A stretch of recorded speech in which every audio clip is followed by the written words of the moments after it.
Beautiful, beautiful, really, really magical. So welcome back to all of you joining us from the planetaria, the museums, the theaters across the country, and a fresh hello to those of you who have just come online live via cosmosontv.com, live stream, the Academy of Television Arts and Sciences website, and our other online partners. I was keeping track, and Cosmos Live was trending during the presentation, so that's very exciting. And now we've got all these new people. We don't need Ellen DeGeneres or Meryl Streep. We can break Twitter if we all work together. For those of you who weren't with us earlier, I'm Joe Early from Fox. I am your host this evening, and we are coming to you live from the Cosmos Pavilion at the Griffith Observatory in Los Angeles. Now, before we start with the Q&A, for those people who have just come online to join us, we are going to take one more quick look at Cosmos. Enjoy. This is the cosmos on the grandest scale we know. A network of 100 billion galaxies. The origin of life is one of the greatest unsolved mysteries of science. Come with me. Our journey is just beginning. We have only just opened our eyes. Cosmos premieres Sunday at 9 on these Fox and National Geographic networks. That was just a taste of what Cosmos delivers. Rich, epic storytelling combined with stunning, jaw-dropping visuals. It is a truly meaningful project about space, nature, life, and humanity, and we are all so proud to be a part of this incredible project. We have a great night ahead of us, so we're going to get started. And if you're going to help me welcome out our amazing Cosmos team, first, we have world-renowned astrophysicist and author, recipient of the NASA Distinguished Public Service Medal, and director of the Hayden Planetarium, our incredible host, Dr. Neil deGrasse Tyson. Thank you. Hello. Can I sit here? Okay.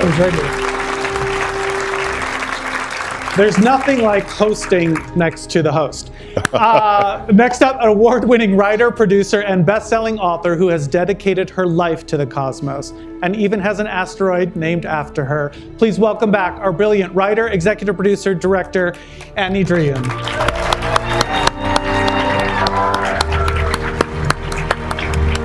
Excuse me, I got hug first.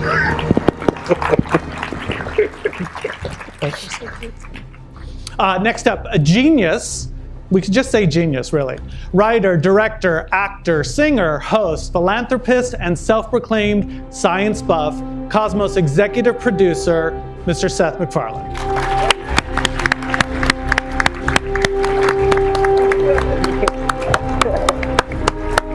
Next up is Cosmos studio president and executive producer who partnered with Annie 7 years ago to bring a new Cosmos to worldwide television, Mitchell Canold. Next up is Emmy Award nominated director and our executive producer and director of Cosmos, Brandon Braga.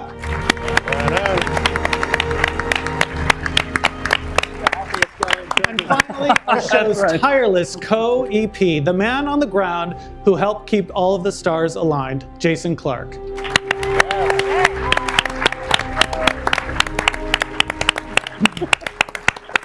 Okay, so if you are watching online and you would like to submit a question, please just tweet it with the hashtag CosmosLive. That will also help us trend again. But we're going to jump right in and actually kick things off with a question from Facebook. It's a fan named Edward Flick. And here is his question. What knowledge are you most excited to bring to the public in an easily digestible form, such as Cosmos? So let's first, it assumes it is easily digestible. But what are you most excited to bring to the public in this form? Yeah, that question presupposes that Cosmos is a delivery vehicle for science knowledge. While we do some of that, I don't think that's what's most memorable about it. So if you ask, what do I think is sort of the most significant aspect of science that it communicates, it's the fact that science, the universe, nature is not only knowable, but how we have come to learn how it works has become a fundamental part, has been folded into our civilization, into how we live our lives. And the significance of that connection, I think people often take for granted. They say to themselves, I don't need science, I got this other thing that I'm doing. When science is all around us, and we confront major issues going forward in the 21st century about energy and health and security, and the solutions to those problems are derived from investments and innovations in science and technology. So for me, there might be some other answers here, but for me, Cosmos' biggest scientific message is that science is all around us, and science can be not only in your mind, but in your heart. And you have a specialty. I mean, you're sort of a rock star scientist, and I think we all benefit from that because you have a specialty of making things understandable for the layperson. And I know that's one of the reasons why you're such an amazing participant in this project. And I know that's one of the reasons that you connected with Seth and why you thought Fox was a good home for it, which I think actually sort of ties into this. So why did you think it was important to have it be somewhere like Fox and National Geographic? Well, first of all, it was Neil who introduced me to Seth, which I will be eternally grateful. And when Carl Sagan was alive and we were working together, we weren't trying to reach the people who read the New York Review of Books. We wanted to reach everyone because we believed that this knowledge is a birthright. It belongs to all of us. You want to reach the Kardashians. That's who you Everyone, every single person. And so when Seth proposed that we take Cosmos to Fox, which, for a moment it was a bit of a head snap. But then it was like, wow, that's brilliant. You really are a genius. That is brilliant because that's who we want to reach. And then when National Geographic joined with Fox to make this the largest rollout in the history of a television series, this was a great fulfillment of a dream, really. And I can't imagine a better place. I've got to tell you that Mitchell Kenold and I started out on this road 7 years ago. Went to the usual suspect networks that would probably want a science-based series. And it was really interesting to both of us that while everybody wanted Cosmos, they knew it was kind of a unique form of science-based entertainment, that they wanted to control it. They wanted to be able to edit out the uncomfortable parts. And I said no. And I am so glad I did because then Seth brought us to Fox and National Geographic. And in the 4 years that we've been working together, that has never once been an issue. And I'm so thrilled to have the freedom to make the Cosmos that we hope will be worthy of the original. Fox specializes in discomfort. Right. Well, we've actually discussed the head snap was happening on both sides because there were many of us at Fox that were saying, Cosmos on Fox? No, how are we going to do that? Those of us who've had the pleasure of being a part of the project have been, absolutely impressed and overwhelmed along the way. And I think, Seth, I'm sure part of sort of your checklist of things were that the show would have to stand on its own as being entertaining, and the use of animation and the use of amazing visual effects. And I'm just wondering, from the beginning, did you sort of have any sort of guidelines along the way of science versus entertainment? Well, I mean, the only guidelines that were self-imposed were the ones that applied to the original Cosmos. And one of my favorite quotes, I'm not going to remember this correctly, but I'll paraphrase from Carl when the original Cosmos came out, was that I want this to be interesting to people who have no pre-existing interest in science and are going to watch just for the spectacle.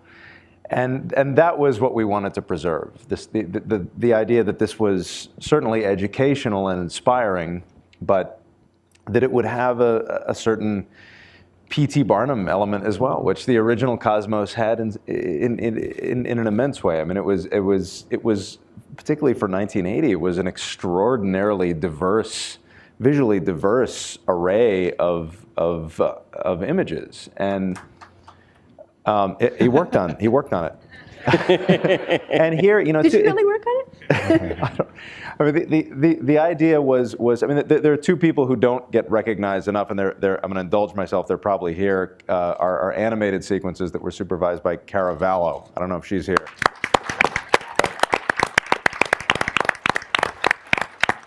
And obviously our music by the brilliant Alan Silvestri, who is here somewhere. And it's like,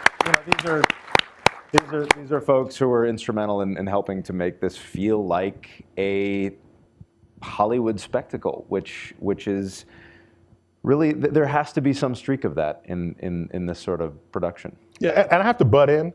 You said science versus entertainment. I'm entertained by the universe every day I think about it. So what do you mean versus? When I think about falling into a black hole, that's hilarious. What happens to you, right? That is entertaining. If it's on Family Guy.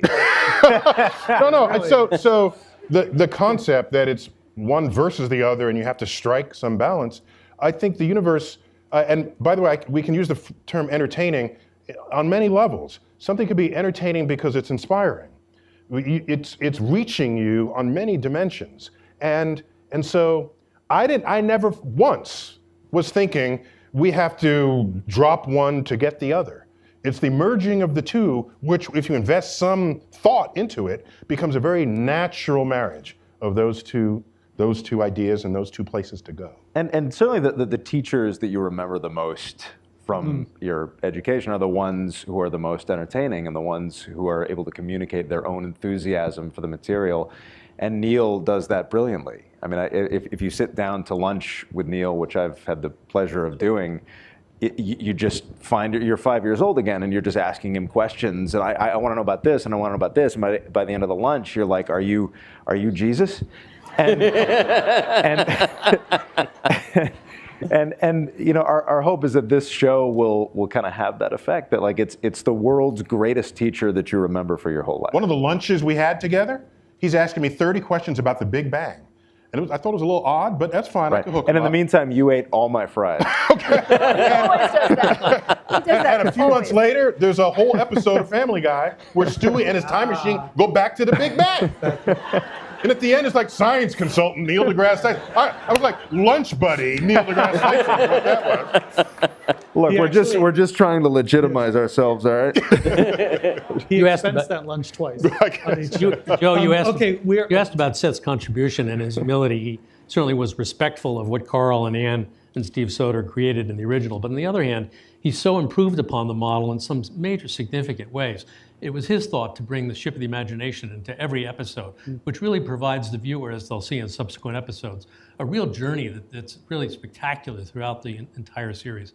And second, as in the original, there were actors, a lot of the Bruno sequence we just saw, in the stories that were told in the original series. And it was Seth's suggestion, instead, that they should be animators, led by Caravallo and the phenomenal group of his team, that really created a whole new way of storytelling, a new vocabulary for telling stories that we hope the audience will find really captivating. And so this man is the gift that keeps on giving.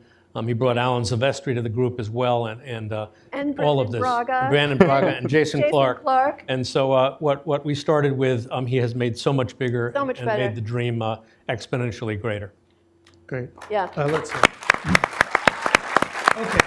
Now we're going to go to our first question off the stage. We are going to the American Museum of Natural History in New York City. My name is Steve Carey from Rhinebeck, New York, representing the Mid-Hudson Astronomical Association. My question, Neil, is I read lately that Stephen Hawking is backing off on the black hole theory. What's your take on where he's going with it? Yeah, every time Stephen Hawking utters anything, the press comes to me in the United States to comment on it. I feel like, Steve, can you give me like a 6-month break or something? So his idea is that a black hole, what we think of as the boundary between this universe and that one inside of a black hole, separated by the event horizon, beyond which no light escapes, he's rethinking that event horizon concept as this sort of turbulent roil, as I understand his paper, this turbulent roiling quantum surface. And if you're a quantum surface, then light can pop in and out of it. And so that a black hole would not really be black, it would be like gray. But it's still a thing you want to avoid. That's where I'm.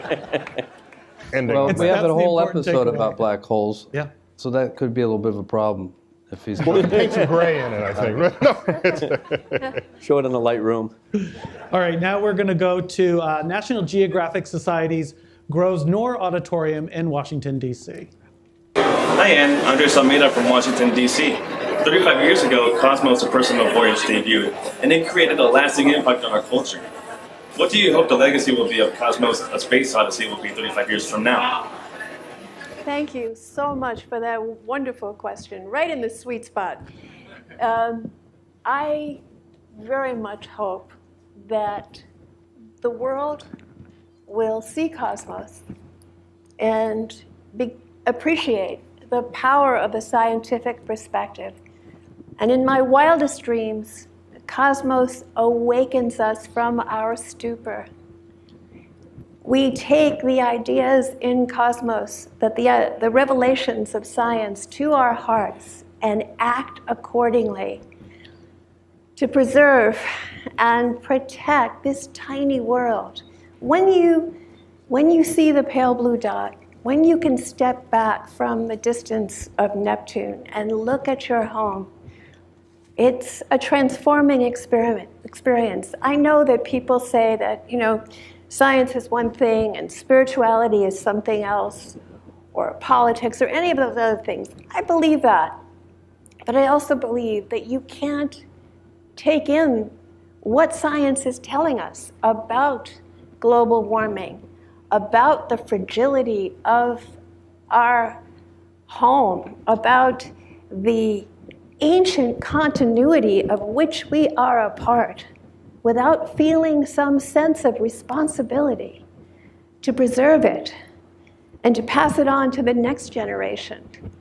And if Cosmos were to inspire those feelings in enough people around the planet, then I can't imagine how gratifying that would be.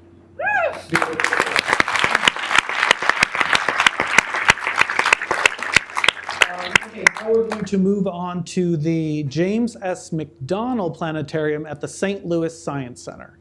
Hi, my name's Matt, and this question's for Seth MacFarlane. Have you always been interested in science? And who are some of your favorite science heroes? Yeah, I mean, I have always been interested in science. I remember seeing the original Cosmos as a child and as an adolescent and as an adult. I've seen it a number of times. And, gosh, my favorite scientists got the Reverend Donald Wildman.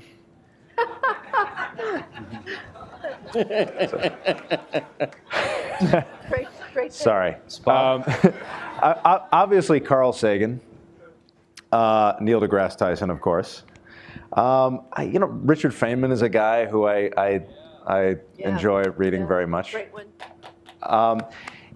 People who are able to, I don't know anything about mathematics. I was a terrible math student, and so people who are able to translate the language of quantum physics, the language of mathematics, into a form that I can process and appreciate and experience wonder over.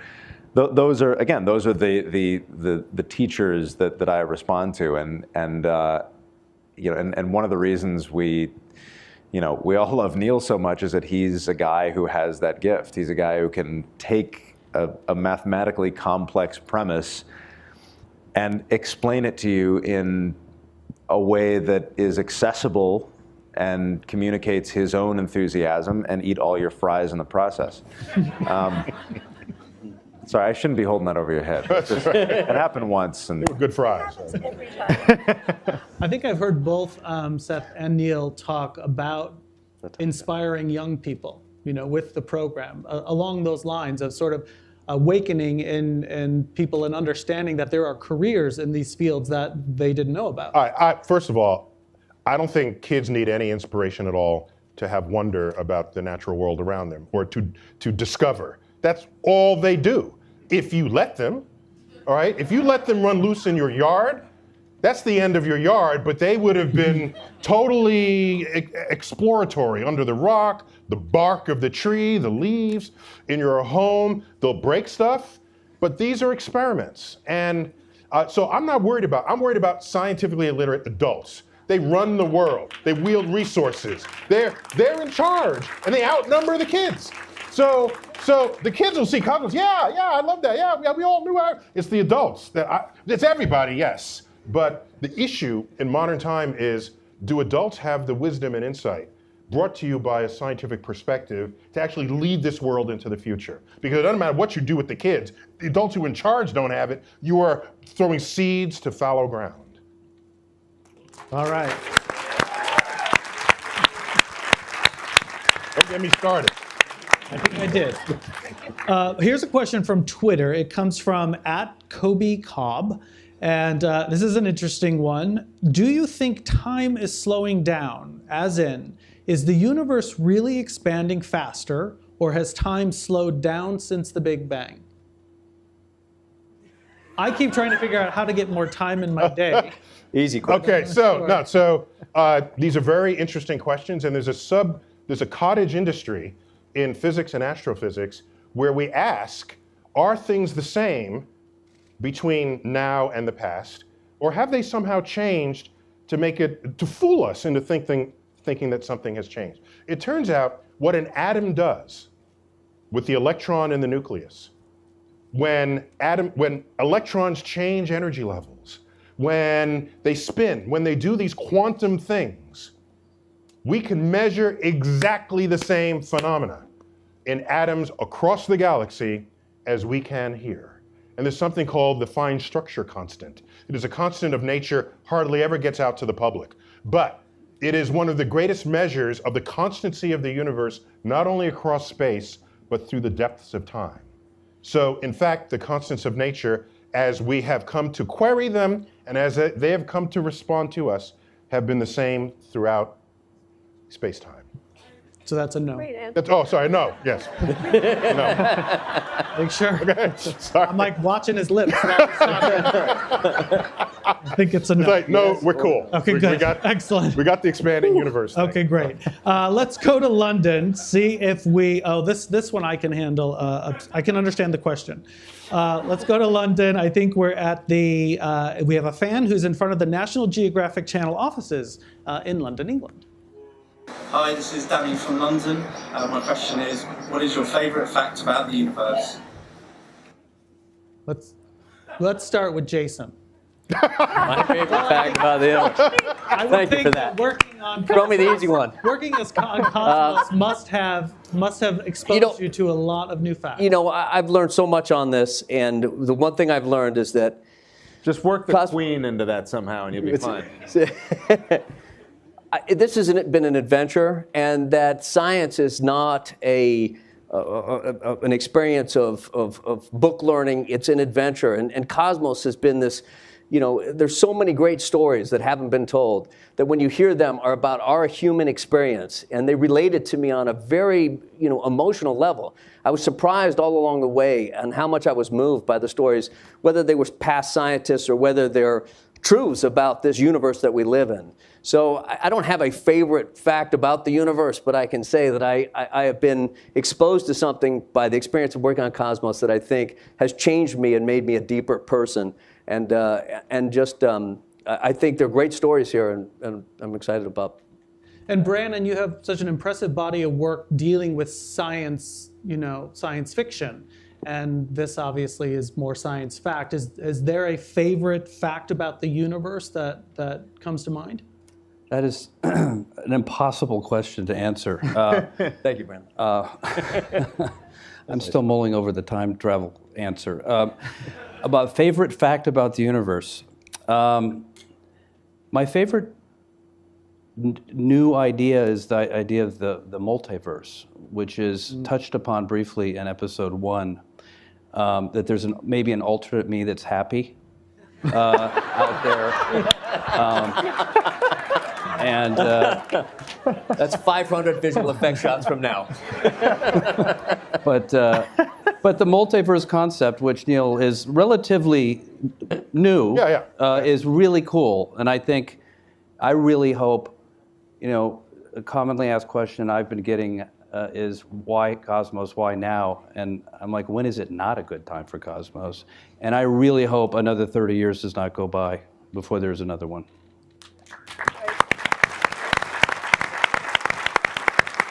I'd offer a little different spin on the fellow's question. What attracts me most to what we've been able to achieve here is the heroes, the stories we tell. I grew up in a generation where I had astronauts as heroes, and they were at the nexus of ambition and challenge and the forefront, the frontier, technology, engineering, and the power of men and women to do things beyond what they thought they could do. And yet our kids today don't have those kinds of heroes. They've got a few. They got Neil, and then they got the Kardashians. So our hope here is that in every episode, as you saw here with Bruno, in all the subsequent episodes, Anne and Brandon and the others involved in creating the stories that we tell about the heroes through the history of time that are important to give role models to our kids to see what was at risk and the fights that they had to take on, the stakes that they were up against, the wisdom that they had to confront, and that ultimately they helped to progress our civilization, and that these people may be inspiring and take our kids further in their own lives. It's wonderful. May I say my favorite fact about the universe? The thing that really keeps me up at night is that it was once this big. That's the thing that really, really fascinates me. It's amazing. Seth? It's kind of plays into your answer. The more I watch this first episode, which I've seen about 15 times now, is the more I kind of am struck by the fact that, particularly watching the cosmic calendar sequence, is that what seems like such a vast amount of time, the more I watch it, it starts to seem like a smaller and smaller amount of time, particularly presented in terms of the cosmic calendar. When you think about it, it just wasn't that long ago that the universe was what is it, infinitely small. And by the way, correct me at any point, because I have a degree in painting. But what's interesting to me about that is that we think of ourselves as, okay, here's evolution and then here's us at the end, but we're really not at the end. We're the guy holding the crude tool halfway up the line, and I wonder what will our descendants, how many billions of years from now, think of us, and will we be viewed as the Tiktaalik crawling out of the ooze? Yeah. So interesting. Yes. Neil? Well, I'm actually online already, commenting on what I think is the most astonishing fact about the universe. It's the first YouTube video that ever went viral for me, but I didn't make the video. Some videographer with too much time on his hands converted an answer I gave to Time magazine into a video. So it relates to the fact that we are derived from stars, okay? And we displayed that in episode 1, but I'd like to add one to that. What we've come to learn over time is that the universe really doesn't make anything in ones. To think that Earth is special and alone, no, we're one of multiple planets. The sun, no, sun is one of billions of other suns. Our galaxy, not one of 100 billion galaxies. Our universe, maybe we're one in a multiverse. And if you follow this reasoning, perhaps the multiverse is just one of many. You just blew my fucking mind. Wow. We could be just in one multiverse. You have a 7-second delay. Among many multiverses. And our brain evolved off the Serengeti. Nobody kill themselves right now, okay? Please. So just got to stay open to that possibility. That's all I'm saying. Okay, we're going to bring it down to earth. This is actually one that I saw when I was backstage that I thought was, I just thought was I knew we were going to be dealing with a lot of heady questions, and I thought it would be good to have one that was really about the scope of this specific production. I just saw this tweet. It was a guy called Just That Guy, and the question was, how many locations were visited, and how many people were involved in the production? Oh, I guess Dean Goodwin. A zillion, but somebody has the accurate number. So we've been shooting all over the world since last January. Approximately 7 days, dozens of countries. I think, more importantly, though, we visited places that were important for the stories that they told, that gave a spread throughout the world, because we want a worldwide audience, and that typified the kind of geography and geology that figures into the science that we tell. And in terms of people, nearly 1,000 people have worked on the series, 750 directly with our team here, and another 250 or so with a dozen special effects houses around the world. And as a fellow named Fred Friendly once wrote, television is the 1,000-pound pencil, meaning you got to really hold that thing really carefully with all the people who get to touch the product. And with 1,000 people involved, really the fact that we've come up with something that is hopefully you'll find cohesive and engaging and impressive is Anne's focus here, to keep these 1,000 people along a singular vision for the show that we've created. Well, you can tell it's so impressive. You can tell it's a passion project for everyone who is working on it, and it's been the same also on the Fox and Nat Geo side as well. I think inspired by the work that you all have done has really led us, I think, to understand it in a new way and to try to make it be as successful as possible so many people around the world can see it as possible. Let's go to Detroit's Cranbrook Institute of Science. I think there's a question for Seth. I'm Kyle McGrath. I'm from Detroit, Michigan. My question is for Seth MacFarlane. What was your vision for animating some of the sequences in the new series? Well, this is really a question for Caravallo, but I will answer it as best I can. We wanted to strike a balance between animation-wise, between a look that was narrative-based, that was something that was accessible, but at the same time felt different from what you normally see in primetime animation, and that was a challenge. It couldn't be an art film, but at the same time it couldn't be Disney. So it had to be something that was very specific and very unique to this series. And Cara and her team really are the ones who deserve the credit for putting this together and for coming up with that style, because it really is a challenge. I mean, in the original Cosmos, it was all shot in live action. And those are great sequences. These historical scientific, the history of science. These sequences were compelling, but at the same time, you run into the problem that if you're shooting in live action, you have limitations with sets, with locations, with how much you can do. And in 2014, we thought, well, we have to expand it in some way for today's audience, and animation and the richness, the life that it is capable of bringing to these sequences seemed like the right way to go, and so it was a balance between the narrative and the artistic, and hopefully we've struck a Goldilocks zone.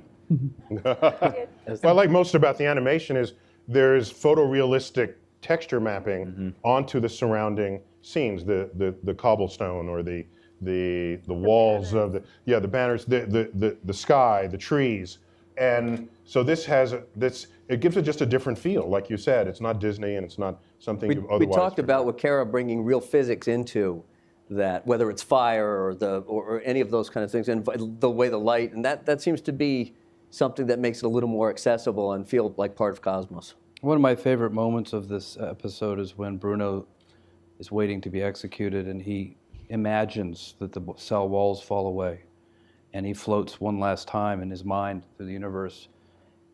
I don't think you can do that effectively if it's not animated.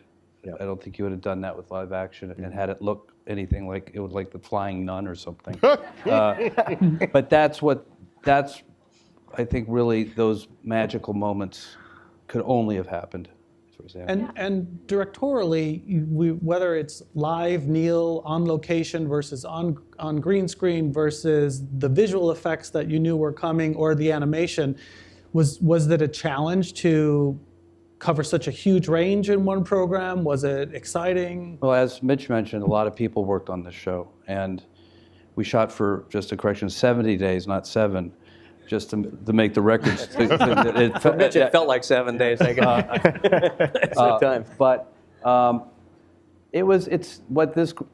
of the great things about this Cosmos is it uses a wide range of visual, it has a large visual palette to bring Anne's scripts to life. That involved a lot of people doing different things, and thousands of visual effects shots. We could go to the Grand Canyon, we could go to Iceland. We can't go to the edge of the universe, so we had to create obviously a lot of this, and it looks pretty damn good. And what I enjoyed most was, I don't do this all the time, and so in the Ship of the Imagination, where it's all green screen, obviously, but I'm conjuring where we're supposed to be in the universe at the time, and Bill Pope, our director of photography, he said, well, we're and also series director. So as we descend to the sun, and I can feel the sun because I know the sun and I know how hot it is. So I'm doing it. He said, no, Neil, you have to look a little more to the left on this one. so it was Bill Pope, who directed the Matrix trilogy, knows to do interesting things with the camera. And one of the great joys of this project was knowing that the camera and what the camera is doing for us is itself a character, a participant in the storytelling. And you only get that when you tap the talents of people who have previously used this formidable experience for first-run films. Previously using this to tell the stories of dramas, now we tell the story of the universe. And I felt privileged just to be around people who have had that depth of experience. Yeah, and there are more than 1,500 VFX shots in Cosmos. And in the beginning, various VFX supervisors were telling us, it's impossible, you should quit now, you can't do this. Do you remember? They were saying it was possible, and we were lucky enough to get Rainer Gombos to be our supervisor. And we have sat, day after day looking at the glorious, beautiful ways in which Rainer and his team and the vendors have been able to simulate the glory of nature. And it's just a thrill. And to have all of these different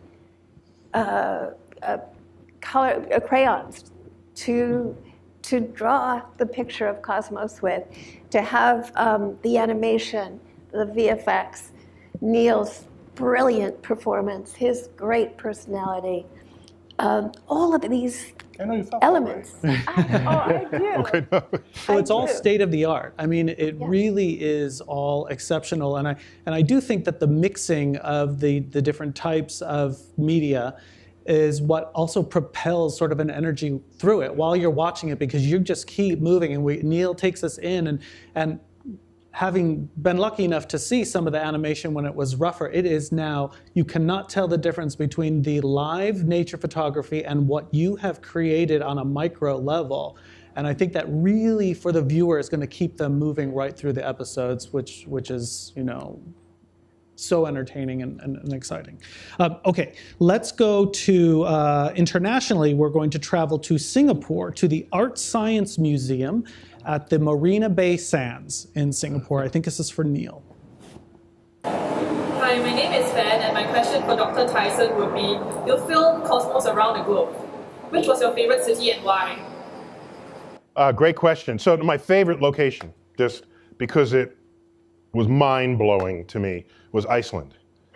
First, the country is misnamed. It should be called Volcano Land, okay? Because it's like the it's like Iceland was made yesterday. All right, there's steam, right, gurgling soils, and places where plant life has yet to recover, and it's just volcanic, and so every place, it was like Earth before life. We had that shot, okay? Another planet that just got slammed and is still, we had that shot. You know, it was a stand-in for so many exotic places in the solar system, and I just had no idea that such a place existed on this planet. And it's right there in Iceland, and with the hosts were delightful, and they were friendly, and we had a little bit of midnight sun going on there, so at the end of the day, people partied into the night, and it was just a very friendly, otherworldly country on our own world. Excellent, excellent. That you're getting applause. Yeah, that's Iceland. That's amazing. Okay, we're going to go to Twitter, and I guess let's see. First of all, it is.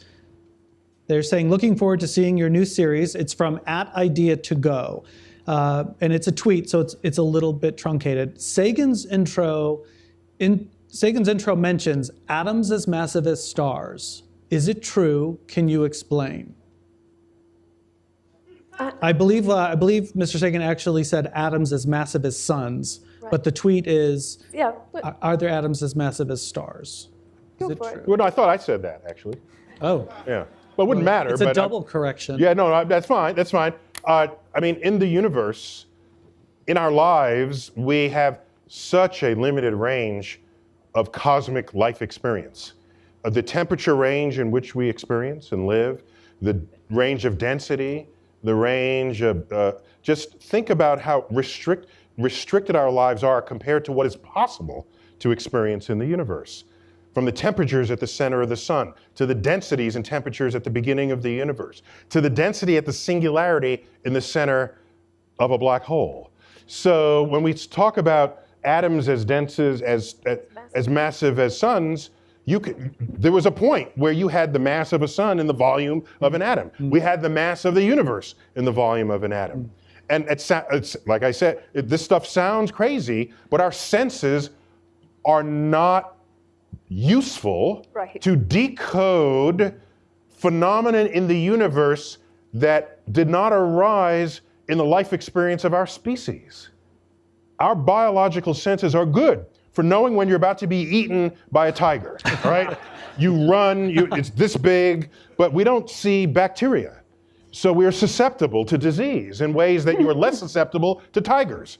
And so just think about that.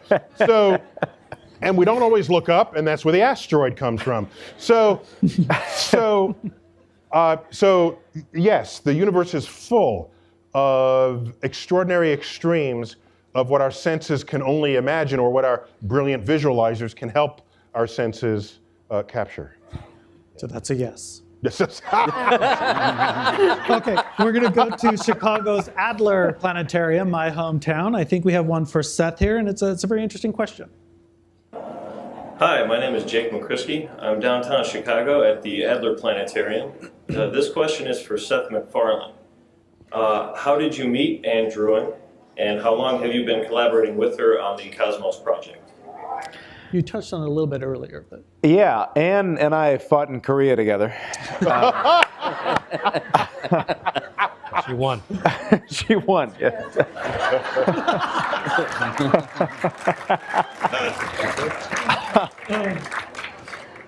No, I met Anne through Neil, actually. I had lunch with Neil in New York, and this was how I found out that Cosmos was being updated and rebooted.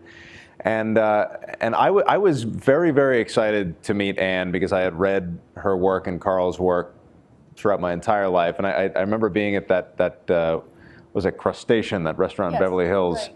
And it was so damn loud, and I was so angry at everybody because I couldn't hear what Anne was saying because the whole place was so damn loud. I was just hanging. Yes, yeah, I was. That's what I do. I nod like I know what's going on. And it was truly one of the greatest thrills of my life to meet Anne, because I'd been an admirer for years and years, and and that was, that was the confirmation of my involvement in this project. And how long ago? And 4 years ago. Oh, was it 4 years? Yeah. Wow. It's gone really quickly. Wow. And the amazing thing was, we were in Hollywood, and Seth was making all these promises, and they were extremely extravagant. And I had been warned about this, and he kept every one of them. And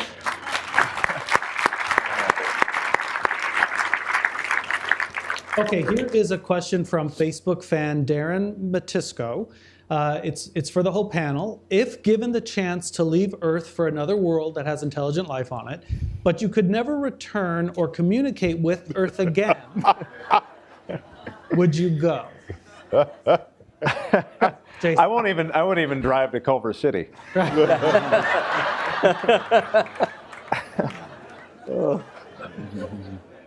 Another world with intelligent life, which you can never return or communicate with Earth, would you go? I'd have to know a little more about where I'm going. That's all you know. There's intelligent life there. It sounds like a no. I'd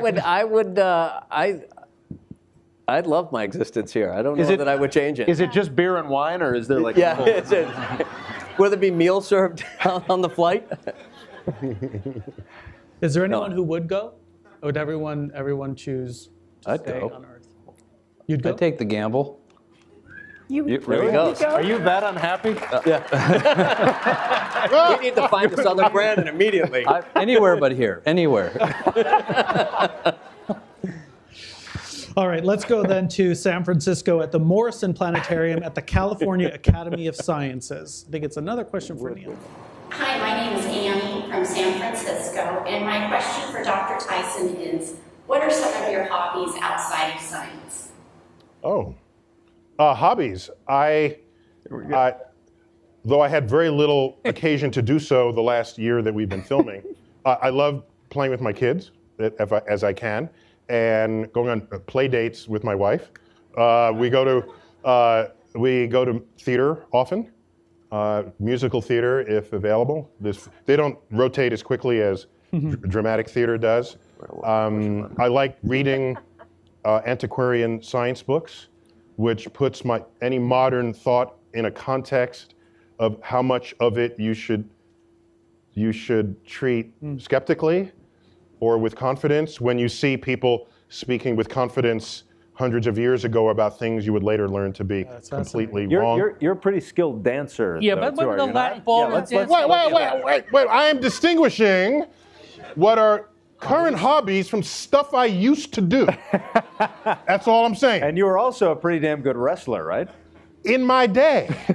What about that dancing video that's on YouTube? You also know more than anyone in the world about wine. I like wine. Yeah. I like drinking wine that's slightly more expensive than it should be. And you created Two Broke Girls, I think, did you? No, I like tasting a wine and honoring the winemaking efforts of the grape growers and the vinifiers. Wine has been with us forever. One of my favorite quotes from Galileo is, I will get it wrong, but the sense of it is right. Do you want any of that? Oh, thank you.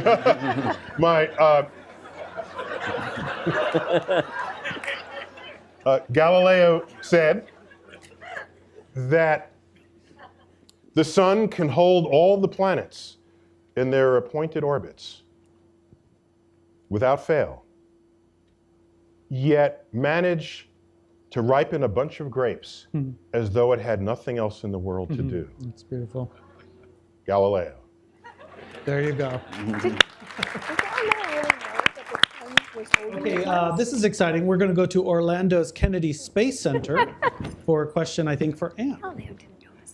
Hi, I'm Chris, and I'm at the Kennedy Space Center. Do you think humans inhabited Mars and then came to Earth when Mars became uninhabitable? No. What does he do at Kennedy Space Center? I think he was listening to Galileo and maybe having some wine. No, but there's, Well, as long as there's he's something. drinking.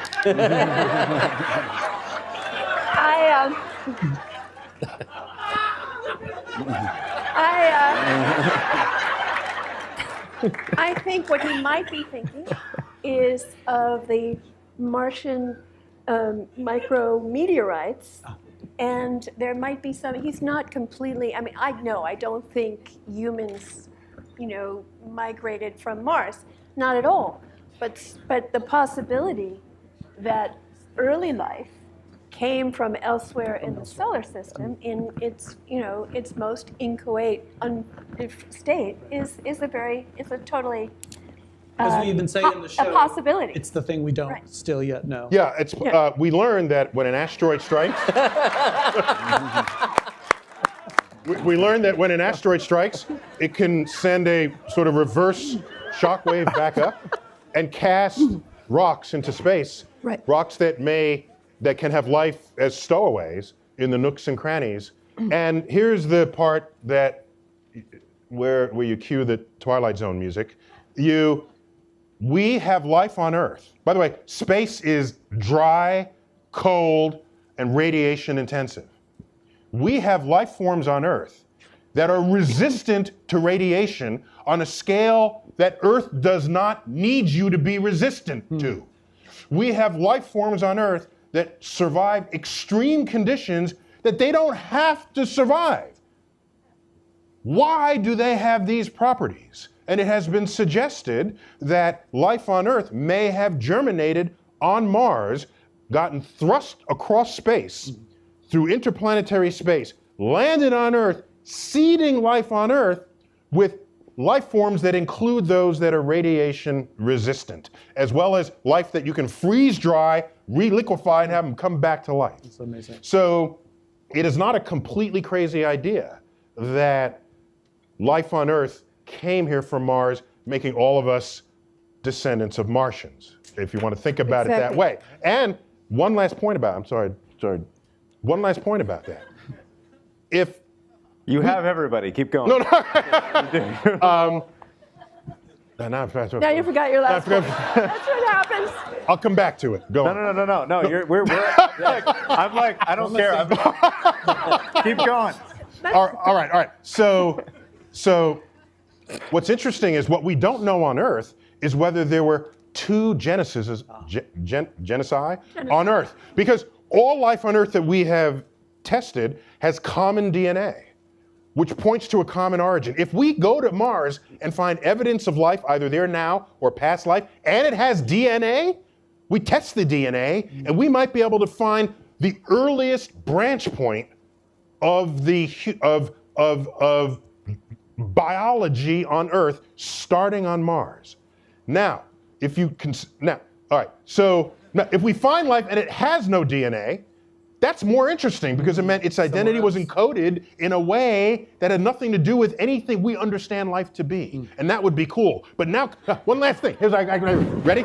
Okay, watch this. Ready? Okay, so if rocks can hit and thrust other rocks into space, which they do, and they land on other planets, we know the surface of the moon has been pristine. Yes, it gets slammed, but nothing gets eroded. There's no weather, there's no earthquake, moonquakes, nothing. If you land there, you are there. It has been suggested that maybe the impact that took out the dinosaurs 65 million years ago cast Earth rocks into space that landed on the moon.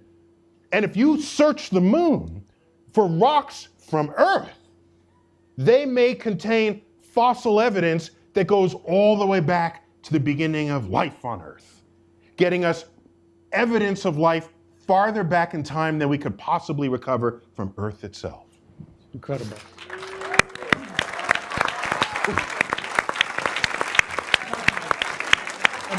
I was able to follow all of that, and I'm very, very pleased. I do want to make sure before we run out of time, though, that we take a question from Los Angeles. So I think we do have someone here. Hi, what's your name? My name is Dawn, and I'm from Orlando. Good name to have, Dawn. All Beautiful right. name. Thank you very much. No one's named Dusk. No. I don't know why. I've never met one. If I could pick up 500 pounds here on Earth, how much could I pick up on Mars? Ooh, It's a math question. Yeah. Okay. So, but if you can pick up 5 pounds here on Earth, you belong in the Olympics. Okay. Let's start there. Okay. Mars has 38% of Earth's gravity.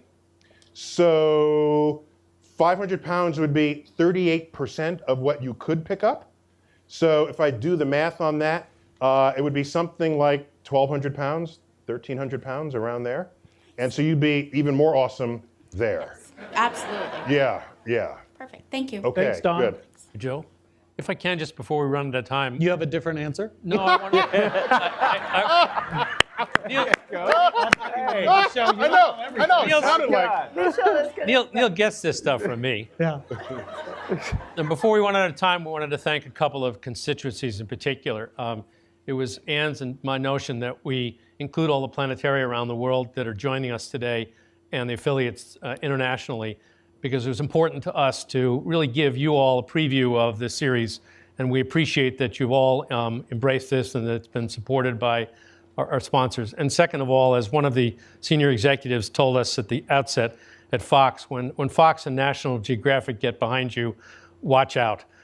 They really have. Across the board, there are many champions here, including Peter Rice and Kevin Riley and David Lyle and Howard Owens and Alan Butler and many, many others who have paved the way for us that Seth began, and we're in their gratitude forever for the kind of opportunity they've given to Ann and all of us to produce this series of our dreams.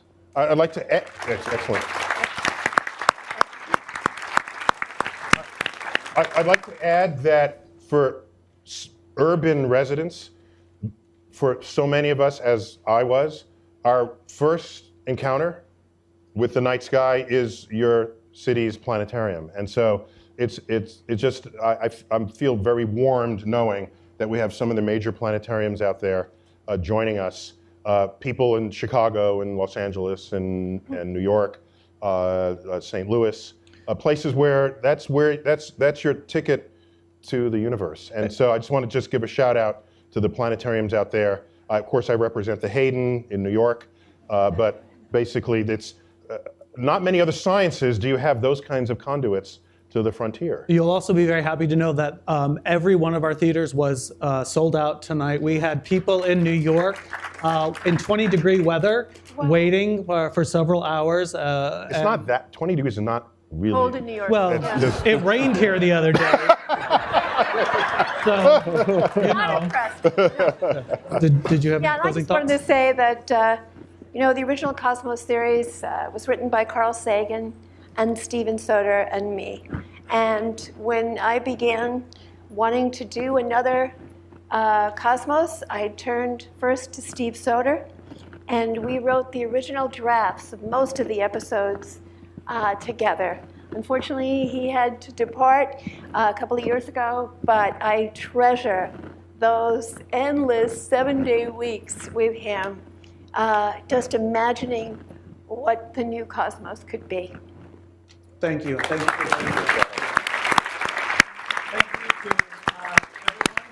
for joining us across the country and around the world. Unfortunately, that is all the time that we have. Oh, one more shout out, real quick. One more.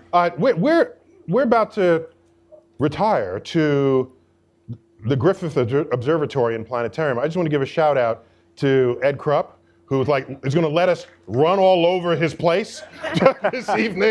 And so again, it's the group participation trying to make this work for us all. So Ed Krupp, thanks for giving us run of your house. There's already been drinking, so Ed's getting a little bit. But just a reminder that Cosmos, A Spacetime Odyssey premieres this Sunday. I cannot believe it. What an amazing journey. And it's coming this Sunday, March 9th at 9/8 Central, simultaneously on 10 Fox Networks Group channels in the US, including Fox and the National Geographic Channel. And the series will also air around the world on 220 channels in 181 countries with an overall footprint of more than 500 million homes. Say billion. Billion. And if I can, I just want to shout out to everybody who's worked on this show so tirelessly, certainly over the last 15 months. And I know we have a little more time to go, and I want to thank everybody. We've had incredible artists inspired by the original Cosmos, by Ann's words, by the dedication of this team here and the countless other people who put all those hours into it. Thank you very much. Absolutely. Yeah, thank you. Thank you. Thank you, everyone, for joining us online, everyone here in Los Angeles, and to those who submitted questions from all over the world. A big, big thank you to our sponsors, Samsung Galaxy and Chrysler Brand, for making it all possible and for their support of Cosmos. Finally, please help me thank our amazing panelists for being with us tonight. Thanks, everyone. Good night. Thank you, sir. Thank you, thank you.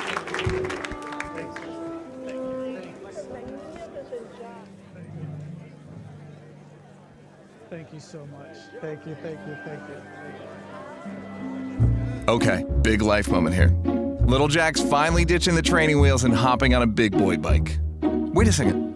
This is the ride of his life. We can do better than an 8-megapixel picture. That's what I'm talking about. A full HD 13-megapixel camera with drama shot. Attaboy, Jack. This ride just got 4 times sweeter. I think we know which one of these photos is going to Grampy and Nana. The full HD 13-megapixel Galaxy S4 with drama shot.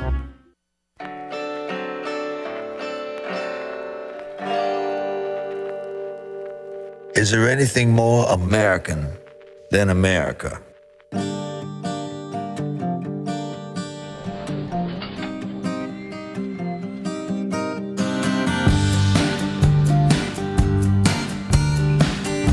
Because you can't import original. You can't fake true cool. You can't duplicate legacy.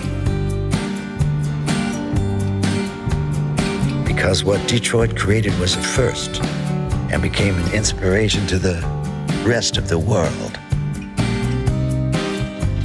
Yeah, Detroit made cars and cars made America. Making the best, making the finest takes conviction.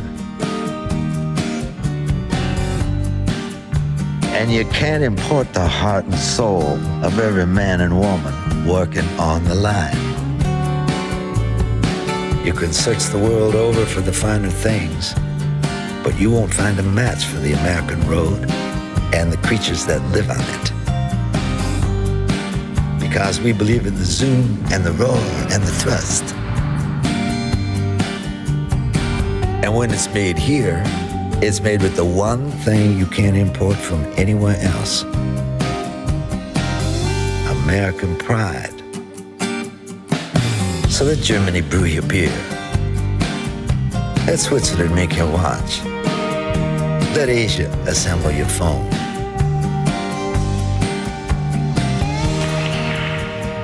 We will build your car. Things are changing.